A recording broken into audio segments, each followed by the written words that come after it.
Bonjour à tous. Je reçois pour ce J'aime Gerjou février. Février. Oui, parce qu'on est en fait encore en janvier quand on tourne. Donc je Enfin, reçois on est Jean-Charles le dernier Matet, jour, quoi, presque. le champion du monde 2023, 24 et 25 des phrases de t-shirt. Ouais. Je pense que là, tout le monde sera d'accord là-dessus, y compris les médailles d'argent. Donc, sans plus tarder, nos expériences ludiques des 30 derniers jours glissants. On va commencer par un service de presse. Je remercie encore Caroline de Pixie Games. C'est inventeur du Tigre du Sud, Ouh. qui est le dernier jeu de la trilogie du Tigre du Sud, après Voyageur et Érudit. Érudit, voilà, donc c'est la série jaune. C'est la série jaune qui est dans le Sud. Alors, je pitch le jeu en premier, c'est compliqué. On va globalement gérer le cycle de vie des inventions. Donc, quelqu'un va imaginer une invention. Quelqu'un, peut-être la même personne, va la créer, fabriquer. Et puis quelqu'un, peut-être la même personne, va la publier autour de cette invention. Et autour de tout ça, on va tester. Tout ça, ça se fait avec des dés de différentes couleurs. Et en fonction de l'action et de l'invention en particulier, il faut atteindre un certain score sur les dés et payer des artisans qui vont monter sur une piste. C'est assez intelligemment fait avec un effet de glissade Ouais, d'escalier roulant, de la puissance de ces artisans. Ouais, ils deviennent de plus en plus puissants Voilà. et à la fin, ils deviennent de plus en plus chers surtout. Ils deviennent plus chers, mais ils finissent par apporter des points de victoire. Et puis quand on teste ces idées, bah, moi qui ai fait du test, quand on teste les inventions qui ont été fabriquées, pardon, moi qui ai fait du test en particulier en informatique, je peux témoigner que c'est très thématique. Quand je teste, il y a un bateau qui avance sur un fleuve. Et en fait, ça c'est thématique parce que, et je le dis sans mentir, je pense qu'à chaque fois que j'ai testé quelque chose, un bateau avançait sur un fleuve. Donc je ne mens pas. Bah oui. Voilà. Et ces bateaux permettent d'améliorer, parce qu'on a aussi des emplacements d'action sur son plateau personnel, euh, qu'on va pouvoir aussi activer avec des dés, et ça va permettre de générer plus de choses. On va faire des recherches, on va, on va, on Et, va. et en vrai, il y a beaucoup de moyens de faire des choses dans le Voilà, jeu. il y a beaucoup de on va. Et honnêtement, on... alors, le côté je fais des inventions, moi dans ma partie, je l'ai pas vu. Oui, c'est quand même important parce que quand on va, celui qui fabrique et celui qui publie va participer au scoring de l'invention. Et là, on se retrouve, pour ceux qui connaissent, comme les cartes ciel de voyageurs ou comme les cartes manuscrites qu'on a finalement traduit pour érudit, à avoir un scoring fin de partie qui va dépendre des autres éléments de jeu, de l'état du jeu en fin de partie. Et donc, bah, quand on est sur le scoring, on va essayer de faire des points là-dessus. Et en fonction de la carte, c'est très varié. C'est l'avancée de son bateau, c'est-à-dire de ses tests sur la rivière. C'est Le nombre de parchemins et de trucs. Enfin, voilà, il y a plein de. Mais il faut être celui qui a fabriqué ou publié, ou les deux. l'inventeur ou les deux. Et si tu as fait les deux, tu vas scorer deux fois ce score-là. Donc c'est mieux. Voilà. Donc, on va créer et publier, ça demande beaucoup de ressources, globalement, parce que ça demande de payer ses artisans, et bah, c'est comme en France, ils sont très chers. Et Ouais, parce qu'on paye la sécurité sociale et tout. ouais, c'est les services sociaux dans le Tigre du Sud, ils avaient le plein emploi, enfin le chômage, La sécurité sociale, le RSA, les hôpitaux et tout. voilà, la sécurité sociale 100%. Et donc, bah, on ne va pas participer à énormément de cartes de scoring, mais c'est un des nombreux axes de jeu. Oui, Il y a énormément d'axes de jeu. Voilà, honnêtement, alors pour l'instant, j'ai fait qu'une partie. Mm. Parce que Moi, j'en ai fait plus, ouais. Mais au début, quand on commence le jeu, on se dit où est-ce que je vais? Ouais. Pourquoi? Et à quelle heure? Honnêtement, la première partie, on est submergé d'informations. En plus, le plateau, l'iconographie, elle est constante sur tous les jeux globalement, quelle que soit Oui. la série. Et au sein d'une série, il y a une iconographie qui peut être spécifique, mais qui est très cohérente. Voilà, Et une fois, on rentre dans ces pantoufles, quoi. une fois qu'on a compris, on a compris. Après, il y en a toujours une ou deux où on se dit mais pourquoi ils ont fait ça? Attends. Il y a une nouvelle phrase de t-shirt là. Une fois qu'on a compris, on a compris. Bah oui. Parce que parfois, on a compris, on n'a pas compris. Bah Et ouais. parfois, on n'a pas compris, mais on a compris. Mais là, quand on a compris, on a compris. Je te laisse. Je t'ai interrompu, pardon. Mais ce qui se passe, c'est que il y en a qui ont des logiques un peu improbables comme le logo. Ouais. Et ceux-là, il faut les regarder, après ça va. Mais en général, on peut intuiter beaucoup de logos. Oui. Alors, il y a un système de cycle d'utilisation des dés, où au départ, on a des dés inutilisables et des dés utilisables. Et globalement, les dés utilisables, je les utilise. Ils deviennent inutilisables pour la manche d'après, et les dés inutilisables deviennent utilisables. Et en fait, il y a plusieurs niveaux d'utilisation. Plus ça monte, plus on va avoir des bonus sur les dés. Il va y avoir des dés de couleur, pas de couleur, des dés blancs. Il y a des moyens dans le jeu de faire monter des dés inutilisables d'un niveau, en fait, globalement de les faire monter d'un niveau, et donc d'augmenter les valeurs, parce qu'à un moment donné, ça augmente les valeurs. Parce qu'il y a une remarque qui avait été faite par Boris, entre autres, c'est le fait que quand les dés, j'ai intérêt que à avoir des gros scores, et parfois je peux être gêné par des mauvais tirages, parce que chacun va jeter son pool de dés. C'est vrai, mais il y a toujours des moyens d'en sortir, quitte à faire des actions annexes. Alors c'est des détours, ok, on a besoin d'une action en plus. Parfois c'est parce que en plus de ces dés et de ces actions-là, j'ai des ouvriers que je vais placer sur des emplacements d'ouvriers qui me permettent ce qu'ils appellent éclaircir des dés, parce que je vais de l'ombre de plus en plus vers la lumière, vers le soleil. Voilà, moi ça m'a pas gêné. Première partie, l'utilisation des cartes. Soit c'est des inventions que je vais poser, soit je les défausse pour un bonus qui est spécifique à chaque carte, soit je peux en défausser deux pour retourner un ouvrier. Voilà. Il y a beaucoup de choses. Et la première partie, honnêtement, moi je l'ai trouvé à peine agréable. Voilà. Et puis en plus, mais à partir des parties suivantes, j'étais beaucoup plus aware, comme dit Jean-Claude Van Damme, de ce que je faisais. Et du coup, j'ai rasé Jean-Charles. Oui. Ça fait toujours plaisir. Et donc c'est forcément un bon jeu. Alors moi, ce qui m'a un peu frustré dans le jeu, c'est qu'on a joué la version entre guillemets courte, oui, avec 3 manches, c'est ça? Voilà. 3 manches sur 4. Et c'est une option de jeu, je pense que c'est pas mal pour découvrir. Oui, le jeu peut se jouer en 3 manches ou 4 manches. Clairement, en 3 manches pour l'instant, moi je suis à peu près 1 heure par joueur. Ce qui fait qu'à 3, c'est déjà 3 heures. Donc c'est déjà très long. Je connais des personnes qui jouent en 4 manches. Je conseille en tout cas de ne pas jouer à 4. Si vous commencez à jouer, il ne faut pas jouer à 4 en 4 manches. Parce que alors là, c'est le dégoût à vie. À part si vous aimez les longs jeux et que vous voulez passer... Enfin, ouais, c'est une longue après-midi, quoi. Ouais, c'est une longue après-midi, ça va être très prenant. Le jeu tourne très bien à 2. On a joué ensemble. C'était bien. Voilà. Il y a un petit automat qui fait un joueur neutre qui est très très simple à gérer. Enfin, c'est pas vraiment un automat, c'est un truc qui bloque des cases. Voilà. Donc et qui augmente le coût de certaines cases. Il y a un bateau qui avance parce qu'il a fait des tests aussi, en fait, le joueur neutre. Donc il avance sur le tigre. Et donc clairement, moi pour l'instant, je vais privilégier le mode à 3 manches. En revanche, toi tu as parlé d'un objectif, mais je dirais que tout le jeu est calibré pour 4 manches. Oui, voilà. C'est ce que je dis. La plupart des objectifs que j'avais, oui, mais quasiment... C'est pas uniquement que tu avais. Parce que... c'est ça que j'ai vu, moi. Ouais. Je ne connais pas. Globalement, vous avez sur le tigre 3 sections de modules qui vont compléter votre tableau personnel. Et ces 3 modules vont avoir des tas de recherches qu'on peut faire. Déjà, il y a une règle qui dit que, quel que soit le nombre de cases duquel on avance, quand on se retrouve sur une de ces cases avec la pile, on doit s'arrêter. Et ça, en 3 manches, je pense qu'il faudrait faire une règle maison pour éviter ça. Parce que ça veut dire qu'il nous faudra une action de plus à chaque pile pour avancer. Donc 2 fois, quoi. Donc 2 fois, mais ça veut dire que c'est des dés de couleur, et les dés de couleur sont compliqués à obtenir, et du coup ça freine. Ensuite, l'obtention de les tuiles qui sont derrière, typiquement le premier tronçon, ça va être des bonus quand on fait les actions, les recherches. L'autre, c'est à chaque fois qu'on passe, oui, donc ça mange.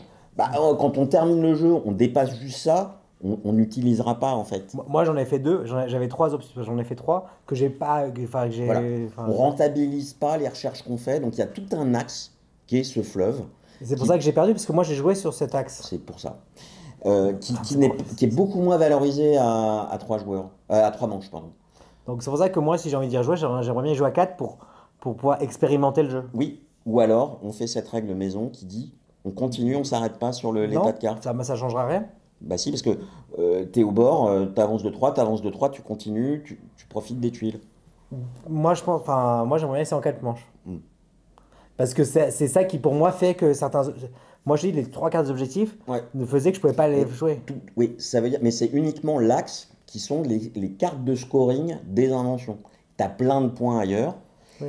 Et globalement, ça va baisser les points qu'on obtient sur toutes ces cartes-là. Ce qui est un peu dommage parce que c'est un peu thématiquement le cœur du jeu. Alors pour ceux qui connaissent, c'est un peu le même cycle de vie du jeu de Lacerda, Invention, Evolution of Ideas, le dernier Lacerda qui est sorti. Je dirais presque qu'il y a plus de règles que dans le Lacerda. C'est-à-dire que c'est un peu plus fouillis. Lacerda, Invention, il est en revanche plus compliqué. Pourquoi? En ce qui me concerne, je considère que c'est un des plus compliqués jamais sortis. Parce que... Sans arrêt, tu dois te rappeler les règles. Ouais, attends, j'ai pas encore... Un t-shirt à la fois, s'il te plaît, Jean-Jacques. Non, je le rappelle pour la semaine dernière. Oui. C'est globalement, à Invention, faire un coup, c'est je veux faire telle action, je mets les dés là. Voilà, c'est tout. Et je choisis de faire cette action, j'ai pas de problème. À Invention de Lacerda, c'est je veux faire cette action, comment je fais? Elle est bloquée là, il y a d'autres moyens d'y arriver, et je réfléchis pendant 5 à 10 minutes à mon tour, non pas pour dire qu'est-ce que ça implique, c'est comment je fais mon action. Et c'est pour ça que En Mars, à mon avis, et je n'y ai pas joué, mais considéré par certains joueurs comme plus simple, parce que peut-être que le niveau de réflexion globale est plus compliqué, mais faire une action unitaire est plus simple. Oui. Là, on a la même chose. Faire une action unitaire, c'est simple. C'est plus foisonnant que le dernier Lacerda en termes de quantité de règles. Mais c'est assez fluide. Une fois qu'on a démarré, on sait quoi faire, quoi. On sait pas où on va, mais on sait quoi faire. Alors, ça, c'est en première partie. Je trouve qu'après, ça va mieux. Parce que j'ai vu comment marchait le scoring. Tu nous fais chier, le chat. Hein. C'est du plastique. Oui, il mange le plastique. J'ai un chat qui mange le plastique. Donc, pour moi, c'est le plus compliqué de la gamme. C'est globalement, ça allait de plus en plus compliqué. Et d'ailleurs, poids BGG est à 4,38, je crois, contre les autres qui est un peu inférieur. Tu n'as pas cet avis? Ouais, non, mais je trouve, moi, je trouve pas si compliqué que ça. Qu'une fois qu'on y joue, on y joue. Ah oui, mais tu peux aussi défausser une carte pour le bonus imprimé. Oui. Il y a plein de petites choses. Mais moi, je pense que s'ils vont de plus en plus compliqué, la série verte sur l'Asie, ça va être compliqué. Là, ça va être Lacerda va venir prendre des cours auprès de Shem Phillips et Ronald McDonald. Il va dire ça se passe comme ça chez moi. Ouais, ça se passe comme ça chez moi. Toi, tu avais surtout un problème avec Érudit, c'est les histoires de couleurs. Érudit, moi, j'avais du mal. C'est vrai que les couleurs, et je comprenais pas du tout ce qu'on faisait. Non. Érudit, ce qui me gênait plus, au-delà des couleurs, c'est le chemin des langues et des trucs. J'arrivais pas mentalement à suivre. Il faut, si je veux traduire du perse vers l'arabe, il faut que je vois quels sont les traducteurs disponibles et que je fasse le chemin avec la transitivité c'est de l'araméen vers l'espagnol, de l'espagnol vers l'espéranto, puis le chinois, etc. Et j'arrive à l'arabe. Et ensuite... ça, j'arrivais pas. Un point que je trouve commun à tous les jeux de Shem Phillips et Ronald McDonald, c'est qu'il y a un ratio hasard-réflexion qui est légèrement trop poussé vers le hasard. Il y a un tout petit peu trop de hasard par rapport à la réflexion. Là, c'est les dés. Les histoires de guildes, c'est assez sympa par rapport au précédent, parce que c'est aussi des ressources, les influences qu'on place dans les guildes. Dans le précédent, c'est les manuscrits qu'on tire, quelle langue. Oui, et juste aussi, les inventions que j'avais piochées, il n'y en avait aucune qui correspondait en termes de couleur. Oui, oui, mais ça c'est... mais ça t'encourage pas à les jouer? Quand je joue une invention, quand je l'invente, je vais matcher des guildes qui me donnent de l'influence dans les guildes. Alors en plus, ils ont fait un truc un peu drôle, tu as un nom d'objet et un adjectif, donc ça fait la voile inclinée, Oui, en plus, comme c'est en anglais inversé, ça te donne l'incliné voile. Alors moi j'ai fait des vases à vapeur, c'est pas très thématique. C'est juste parce que je les teste, j'avance sur les types. Mais ça marche, parce que t'as pas l'imagination pour que ça marche. Non, j'ai aucune imagination, ça c'est sûr. Voilà. Non, voilà. En tout cas, moi je trouve que globalement, si on veut conclure, le jeu est bien. À partir de la deuxième partie, j'ai commencé à prendre du plaisir. J'ai envie d'insister. C'est pas forcément le jeu où j'ai envie d'en faire 50. Et il y a un truc, on en parle rarement, à part les Kickstarter All-in plus ta mère, c'est que ça reste une série de jeux qui a un rapport qualité-prix qui est assez incroyable. Exactement. Et ils sont sur Kickstarter, ils font pas d'exclusifs express sur Kickstarter. La seule différence entre Kickstarter et le truc, c'est juste les cartes promo si vous les voulez vraiment. Donc il y a des trucs exclusifs. Oui, mais qui sont trouvables après. Et les jeux sont globalement moins chers quand vous les achetez en Je France. vois aucun intérêt à prendre le Kickstarter à part les avoir 2 semaines avant. Voilà, peut-être un mois Mais avant même. c'est des boîtes qui sont à prix conseillé 45 euros et on les trouve souvent à moins. Voilà, Et il y a globalement, un matériel de folie. il y a voilà, tous les jeux pourraient être moins chers, c'est ça que ça nous apprend. Ouais, je sais pas ce qui provoque. Bah, ce qui se passe, c'est ils utilisent quasiment tout le temps les mêmes ressources sur tous leurs jeux, donc je pense qu'ils peuvent. Ouais, mais enfin, tu vois, si tu utilises le même logo à imprimer, c'est pas dépendant de ce que tu imprimes, quoi. Oui, mais par exemple, si tu imprimes, par exemple, bon là, il n'y a pas d'or dans celui-là, mais l'or, c'est le même dans tous leurs jeux. Donc quand ils achètent un Oui, camion d'or, eh ben, le camion d'or est pas cher. est pas cher. Mm. Et quand ils achètent, tu vois, comme camion de bois, ben, c'est pareil. Oui. C'est beaucoup de matériel sans texte, malgré les quelques. Enfin, il y a une iconographie qui est très développée, donc il y a très peu de texte. Ça permet de faire des économies d'échelle aussi. Mais c'est vrai de la plupart des jeux aujourd'hui. Voilà. Donc, moi, je conseille Inventeur du Tigre du Sud. Et c'est pas parce que je veux recevoir la série du Jade de l'Est, mais allez-y, c'est du bon. Donc, toi, ton prochain jeu, je te donne. Les anti-sèches, parce que franchement, j'ai oublié.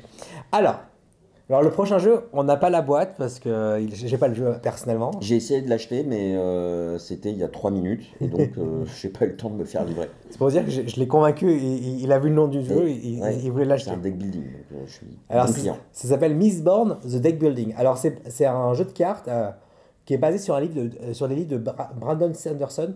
La personne qui l'a acheté, lui, il est fan de cette série de livres. Déjà, il était déjà méga épais, c'est pour ça qu'il l'a acheté en avant-première, parce pour l'instant, le jeu est que en anglais. Moi, je suis en train de lire Zola. Je sais pas s'ils vont faire un jeu. Bah, si, il y en a plein. Des jeux sur Zola, Les Misérables? Non, Bah, pardon, pas Les Misérables. Oula, ça on va couper. non, non, Non, non, sur regarde. Germinal. Germinal. Je Bah, pensais à Agricola. Germinal. C'est- Oui, c'est vrai. Donc, Tous les jeux de Uwe Rosenberg sont sur Zola en fait. voilà, Il meurt de faim à la fin. Mais en vrai, c'est ça l'inspiration, la vérité. Dis-le nous, UV. Donc, c'est un jeu à rivière de cartes, compétitif, et on essaie de s'éliminer en tant qu'adversaire, un peu comme Shard of Infinity. Donc, déjà, au début de son tour, on a une piste individuelle qui nous fait monter, où on monte petit à petit. Déjà un par tour, et on peut le monter de différentes manières en contribuant à des guildes, en contribuant à Un différentes peu choses. comme le Focus à Shard of Infinity. Ouais. Et au bout d'un moment, on va pouvoir jouer plusieurs métaux par tour, parce que les métaux, on a accès à tous les métaux du jeu. C'est Il y des a combien de métaux?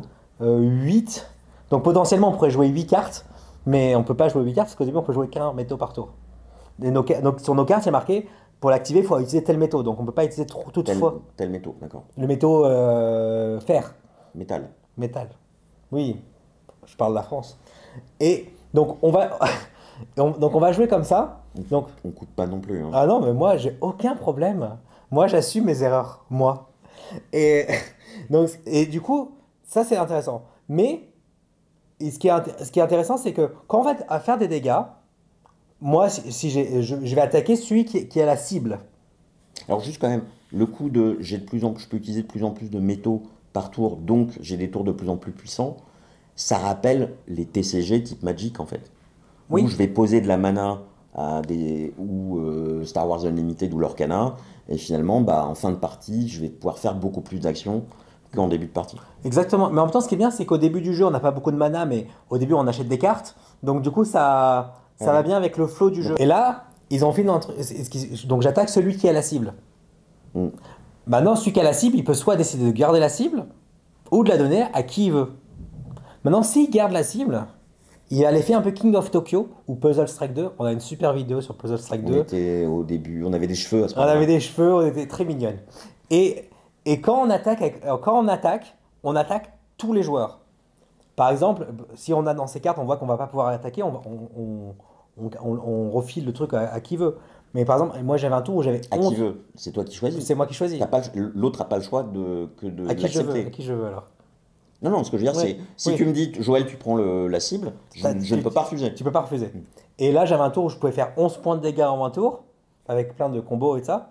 Donc là, j'étais content de taper tout le monde d'un coup. Mm. Surtout on a peut-être 30 points ou 40 points de dégâts. On peut se soigner, mais Mm. c'est un peu compliqué. Et on peut gagner de différentes manières. Par exemple, on peut gagner. Moi, j'avais une carte où qui coûtait cher et qu'il fallait avoir trois métaux rares qu'on n'a pas dans le jeu. Enfin, on n'a pas au départ, Faut piller l'Afrique, en fait. peut-être. Et il fallait en avoir quatre. Enfin, bref, c'était un peu compliqué. Bah, à un moment, la carte, si tu avais cette carte et que tu avais quatre métaux comme ça, il y a marqué que tu as gagné. C'est comme ça que j'ai gagné le. Et du Mais coup. tu t'as dit que tu avais failli gagner. Non, non, c'est Ah, ça. t'as gagné. Sur celui-là, j'ai gagné. D'accord. Et, Et en fait, tu peux aussi gagner en tuant tout le monde. oh, tu peux gagner en tuant tout le monde. Donc, il y a différents axes de gagner. Un peu comme dans la vie. Voilà. Et tu peux utiliser tes cartes comme métaux. Enfin, tu as plein de manières de. D'accord, donc ça a l'air assez original. C'est original.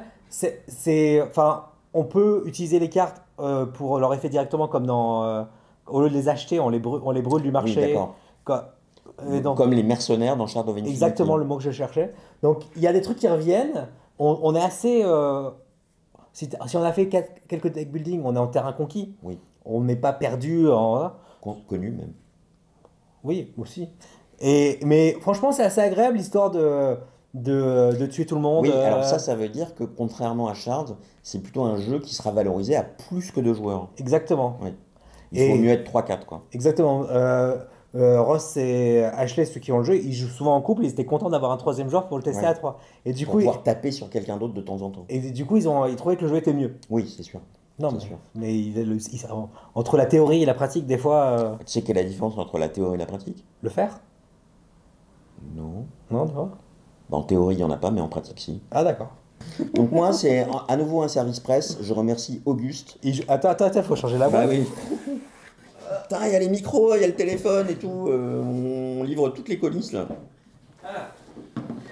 Donc je trouve que la boîte est extrêmement belle. C'est Galactic Renaissance qui est sorti chez Matago. Je remercie Auguste pour le service presse et je ne remercie pas Boris de la rue du jeu qui m'a fait m'intéresser à ce jeu. J'adore les illustrations. Alors on mettra en insert le nom de l'illustrateur. Je trouve que ça fait très Mobius et les cartes sont des grandes cartes format tarot mais plus large, donc pas format tarot, avec de très belles illustrations aussi, façon Mobius aussi. Les formats un peu Inis, quoi. Ouais, alors attends, c'était pas prévu, donc je prends le temps, tiens, on ouvre la boîte, il y a une très belle illustration dans la boîte aussi. Ah, ça c'est bien. Ouh. Voilà. Oh. Ouais, moi, j'aime beaucoup. Donc c'est un jeu de Christian Martinez qui effectivement a fait Inis aussi. Certains qualifient ce jeu de Inis 2, moi non.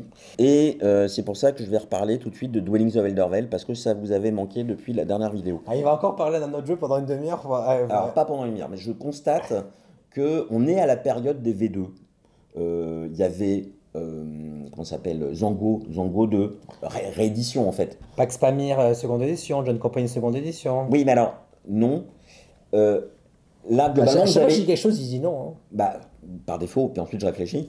T'as Dwellings of Eldervale, Andromeda Z. Ce sont à chaque fois des rethématisations avec, je vais faire des modifications de règles qui généralement vont amener beaucoup plus de variabilité.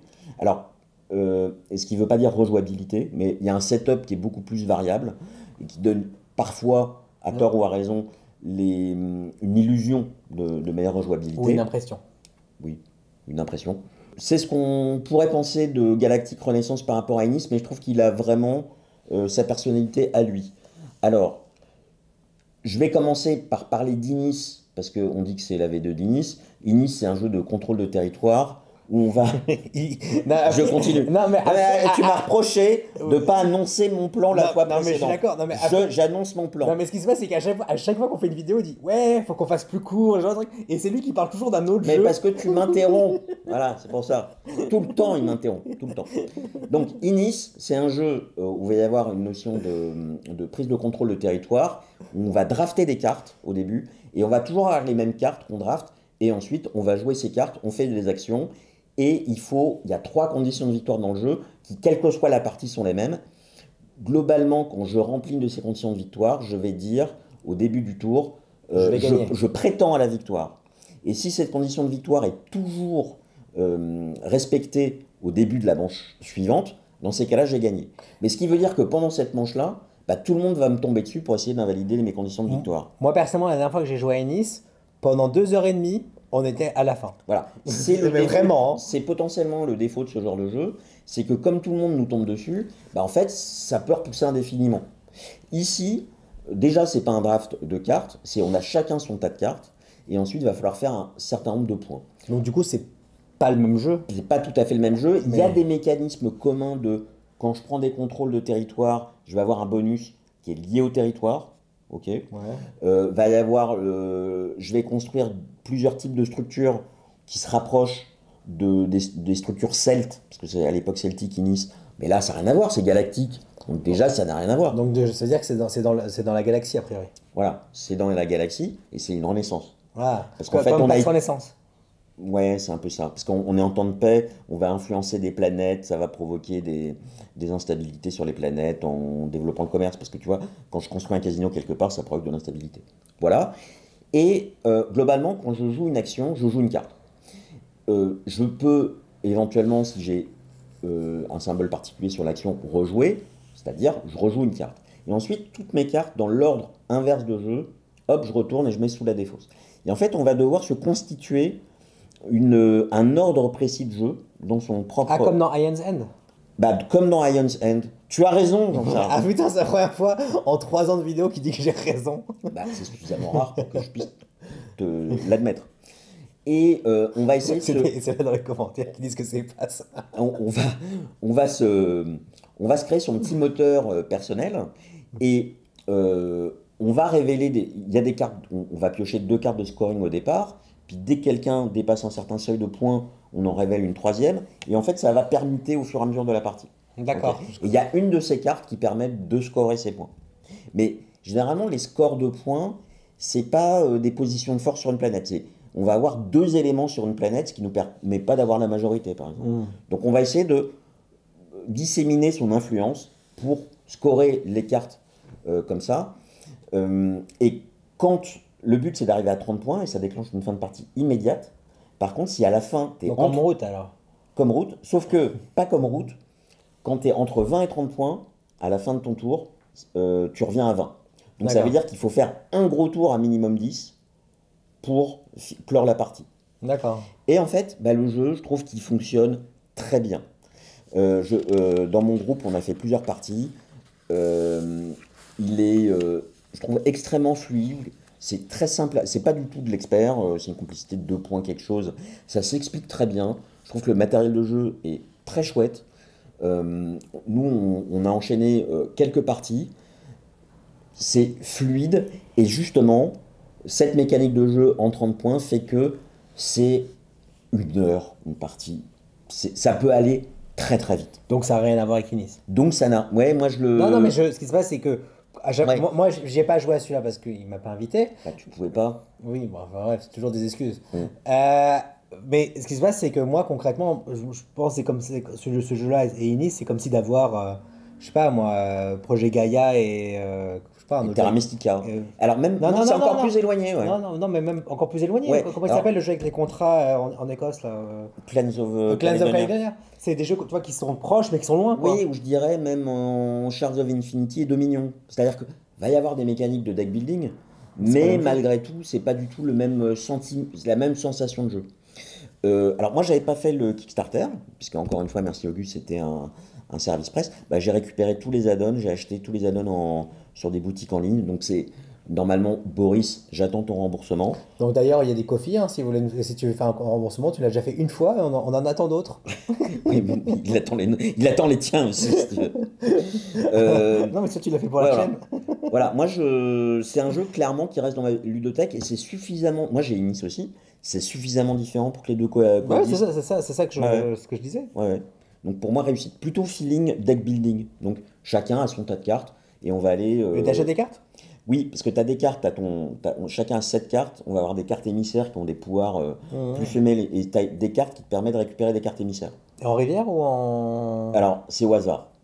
C'est en rivière ou en marché? Là, tu vas répondre. Non, c'est un tas de cartes émissaires, et tu as une carte qui te dit, en fonction du nombre de planètes où tu as telle condition, tu pioches X cartes, X étant le nombre de planètes, et à chaque fois, tu n'en gardes qu'une. D'accord. Une carte émissaire et tu la mets sur ton deck. Donc en fait, à chaque fois, tu récupères donc c'est rivière cachée. Voilà. Mais si tu n'as qu'une seule planète qui correspond, bah en fait, tu pioches une carte, tu la mets au-dessus de ton deck, tu n'as pas le choix. Plus tu as de planètes qui répondent aux critères, plus tu vas piocher de cartes et tu vas avoir le choix. Donc c'est une autre version du deck, parce qu'on avait rivière, marché, et là c'est Pioche. pioche. C'est pas mal. Putain, Hein. il a inventé la pioche, le gars. Attends, le mec. 2025. Et il fallait attendre 2025 pour que le mec invente la pioche. Ouais. Bon, bah, à propos de pioche, Alors, vous allez croire qu'on a fait exprès, mais on va parler aussi dans notre deck building. On va peut-être faire un top 10 deck building si ça continue. bah, Hein. ouais, je suis sûr qu'on dépassera les 10 000 vues. Attends, on a fait une vidéo top 10 deck building, elle a fait plus de 10 000 vues C'est rapidement. Hein. absolument pas du tout un top de deck building. Ouais. On a niqué tout le monde. On va l'appeler top deck building celle-là, juste pour faire des vues quoi. Non, il faudrait faire top 10 des jeux d'enchères. Ouais, et on présente celui-là. Ouais. Ah d'accord. Alors vas-y. Alors, Parce qu'après on dit que les épisodes sont trop longs, mais parle de ton jeu. donc, je vous présente le jeu La quête de Eldorado ou The Quest for Eldorado parce que c'est un jeu bilingue. Donc, c'est un jeu de deck building de Rainer Knizia. Air Doctor. C'est un jeu colorié par Vincent Dutray. Bien nommé. On attend la rétrospective de Rainer Knizia de Boris de Rue du jeu parce que... Je sais pas ce qu'il fout. Hein. Est-ce que- C'est vraiment un fainéant. Hein. Parce que moi honnêtement... Bah, sinon, il y a Jean-Charles s'engage, Boris, si tu le fais pas d'ici 2 mois, à faire une rétrospective de tous les jeux de Rainer Knizia. complète, hein. Complète, hein. Qu'il a. Ouais. Et d'ailleurs, financez-nous sur le Kofi, comme ça... Il en aura plus que 2. Parce que ça, déjà, c'est le mien. Donc, c'est un jeu de deck building à marché fixe. À une exception. Donc, mais au début, on va avoir 5 cartes, donc un sous-ensemble de toutes les cartes disponibles. 5 tas. 5 tas de 3 cartes. Et dès qu'il y a une case qui est vide, la prochaine personne qui achète peut décider d'inclure un Un nouveau tas de cartes. nouveau tas de cartes disponible. Voilà, il choisit quel type de cartes vont être disponibles. Exactement. Et il n'est pas obligé, il peut continuer à acheter les cartes Oui, oui. disponibles. Mais du coup, ça. Parce il y a l'histoire de prendre la dernière carte, t'as pas envie parce que tu laisses potentiellement des meilleures cartes. Une opportunité en tout cas. Exactement. Donc c'est. Non seulement tu laisses une meilleure carte, mais tu laisses choisir quelque chose dont toi t'as peut-être pas besoin. Donc c'est un jeu de course, ça j'ai pas dit. Oui, c'est le truc principal. Et ce que j'aime bien avec un jeu de course, c'est que tout le monde peut rentrer dedans. Là, on a joué avec Tu veux dire, il y a les accidents? Ouais, presque. Enfin, on peut se bloquer. Mais quand on commence à jouer, par exemple, la personne avec qui je jouais n'avait joué pas trop à des jeux. Au bout de 2 tours, juste pour s'habituer un peu au concept de la pioche et de la défausse, au bout de 2 tours, elle savait qu'est-ce qu'il fallait faire pour prendre des raccourcis, quel type de carte qu'il fallait qu'elle achète. Et donc on n'est pas perdu. Et ce que j'aime beaucoup, c'est qu'on peut se bloquer physiquement. Parce que quand il y a un mec dans une case devant toi, tu peux pas passer à travers. Et ça je trouve ça bien parce que là, typiquement, j'avais une super main à un moment, le mec se met devant moi, je ne peux rien faire. Et ça me fait perdre 2 tours le temps que je récupère ma main. Mais globalement, tu fais quoi avec tes cartes parce que par rapport à la course? Alors, globalement, j'achète un mec qui est bon dans la forêt. S'il y a marqué 2, soit je peux traverser une case 2 de forêt, ou soit 2 cases 1. D'accord. Tu as différents types de terrains, et en fonction des cartes que tu joues, tu vas pouvoir franchir un terrain ou un autre et d'une certaine valeur. Voilà, là il y a la forêt, qui a besoin des cartes forêt, il y a l'eau qui a besoin de cartes eau, et il y a le désert qui a besoin de cartes argent. Donc quand on passe à travers un désert, on peut pas acheter une nouvelle carte. D'accord. Parce qu'on utilise tout son argent pour passer à travers le désert. D'accord. Bah oui, il faut boire de l'eau.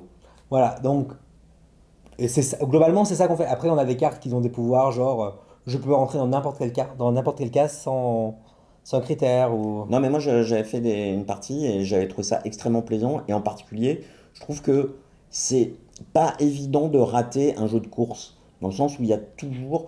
Soit on est en tête et enfin, il y a une tension de est-ce que je vais rattraper ou est-ce qu'ils vont me rattraper et je trouve que c'est quel que soit le support. C'est-à-dire, j'aime beaucoup les films où il va y avoir de la course. En fait, le seul support que j'aime pas, c'est les épreuves sportives de course. Le 410 mètres haies, un peu dans là. Bah, non, je parle des courses automobiles. Oui, alors c'est vrai, pas les courses, parce que ça c'est suffisamment rapide pour qu'il y ait de la tension.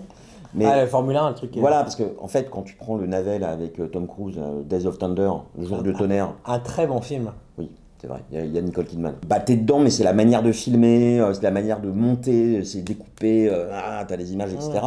Une vraie course de Formule 1. Faut être passionné, on va dire. Faut être passionné, c'est pas loin d'être chiant comme la pluie quand même. Oui, c'est en vrai. Je crois qu'il y a même des gens passionnés qui préfèrent voir le replay où tu vas voir les temps forts, quoi. Oui, parce qu'il y a quand même beaucoup de temps faible. Ça se rapproche du film. Ouais. Mais en tout cas, ce que j'aime bien, moi, dans ce jeu, c'est que, par exemple, là, bon, je suis arrivé deuxième dans la course. Non, mais... pardon. Tu as perdu. Oui. Oui. Non, mais ce que je veux dire, c'est qu'à un moment, j'étais mal parti. J'y étais pas, hein, c'est pas pour le... Non, mais c'est pour dire des trucs corrects. J'étais mal parti et j'ai fait un grand détour. Bah, t'es mal arrivé aussi. J'aurais pu gagner à un blocage près. Il avait gagné, mais... Épisode 29, la mauvaise foi.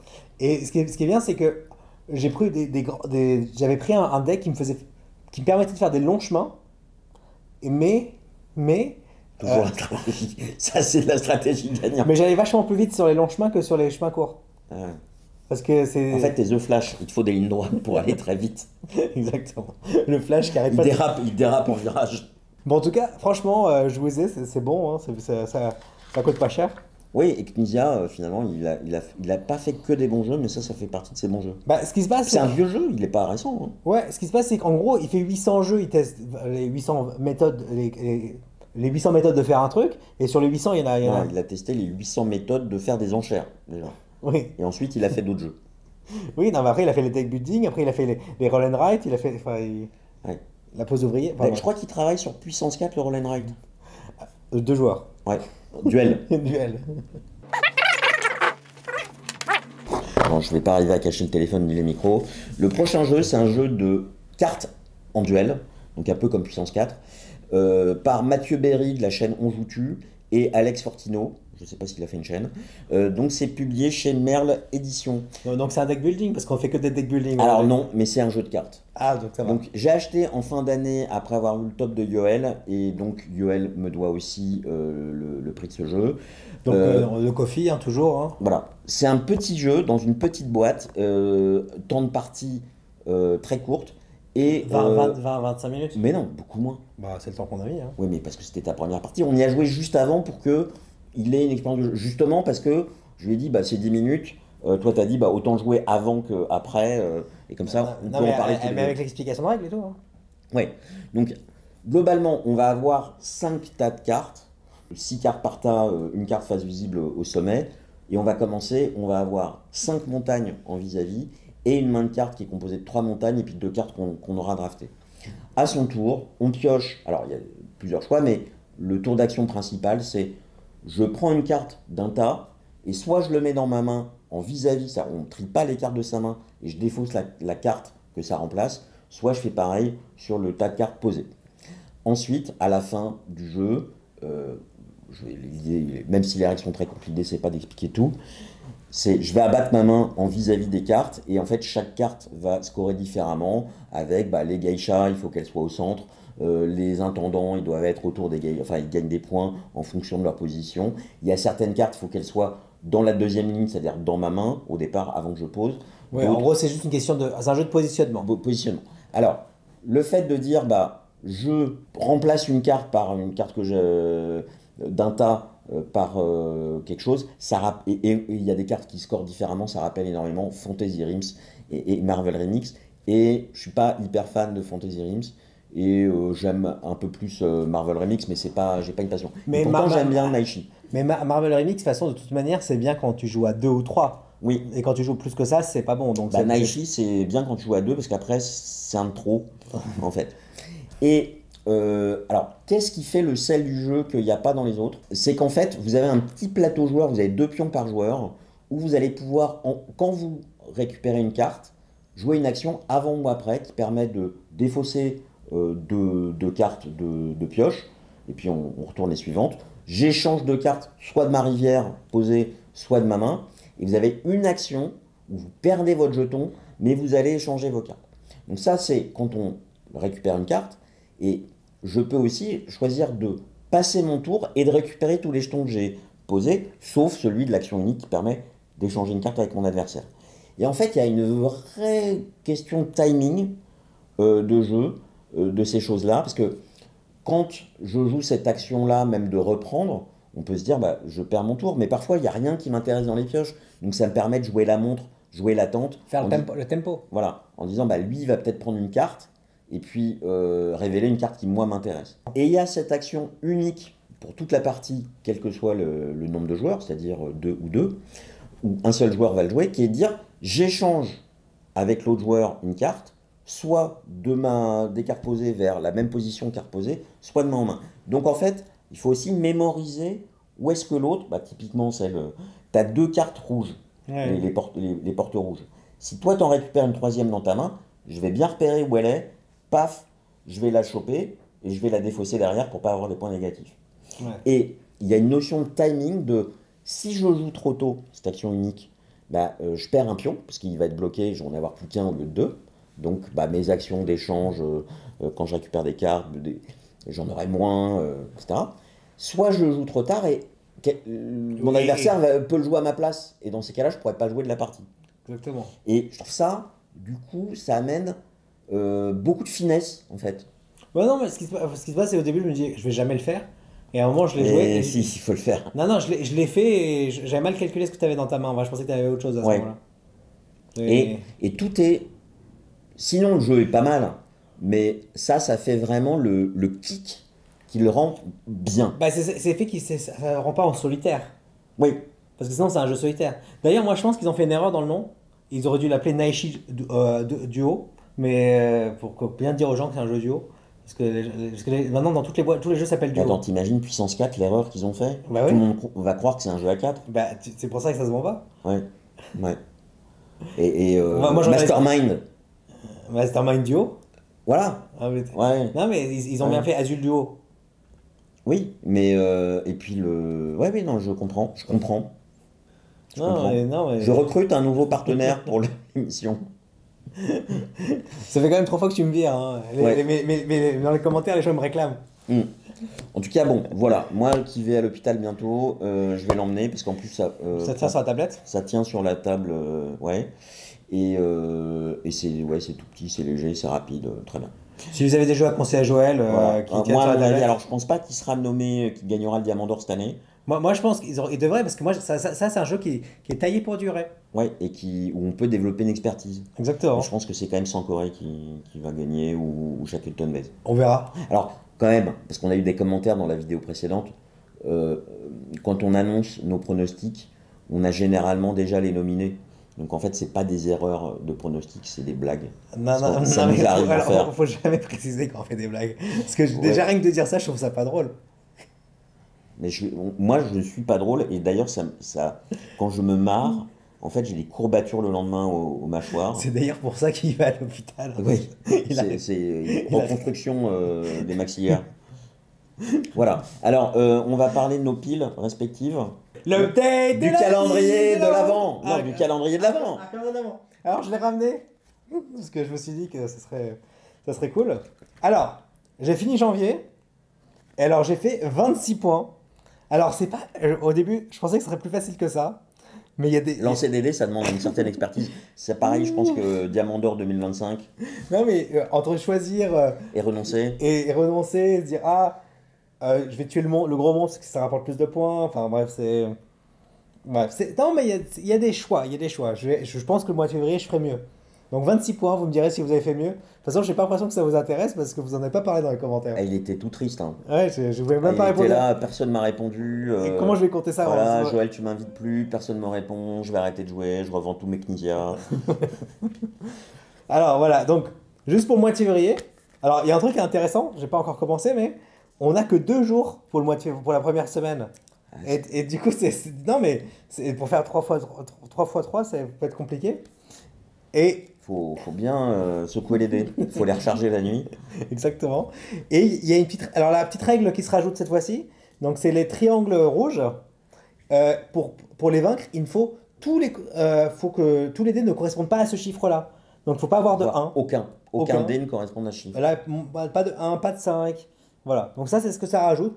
Comme dit, ça rajoute pas grand-chose. Petite difficulté supplémentaire pour ceux qui ont survécu au mois de janvier. Voilà, c'est à peu près ça. C'est février, ton épée. Non, alors j'ai un peu triché, mais je crois qu'il y aura des épées plus tard.